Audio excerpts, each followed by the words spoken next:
Hello, this is the Meguro Counseling Center in Tokyo, Japan.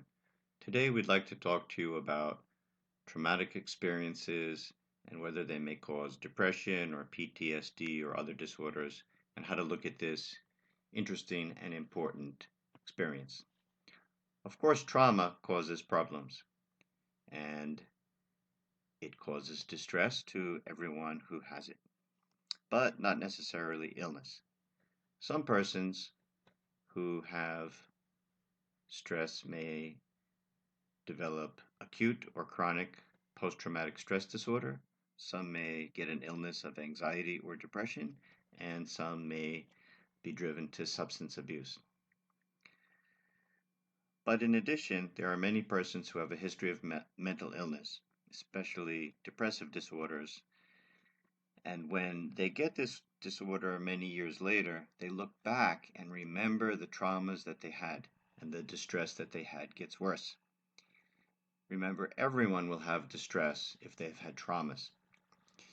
Sometimes these persons have had distress because they already were sensitive to stress, secondary to having an illness or mild illness symptoms even when they were younger.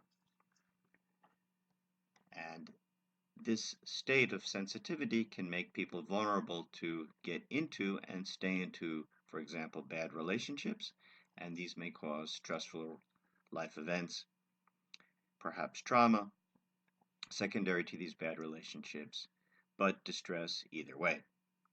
And then they could have had worsening depression and feel even more distress.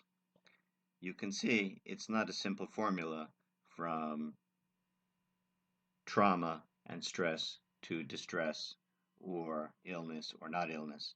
And not everybody who has trauma will get an illness, nor will they get post-traumatic stress disorder.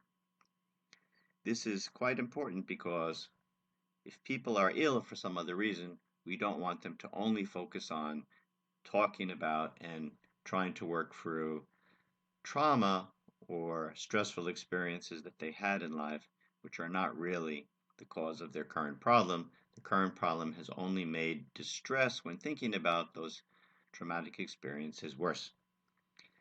This is a crucial issue for the treatment of stress, trauma, and mental illness, and we thank you very much for watching this educational video.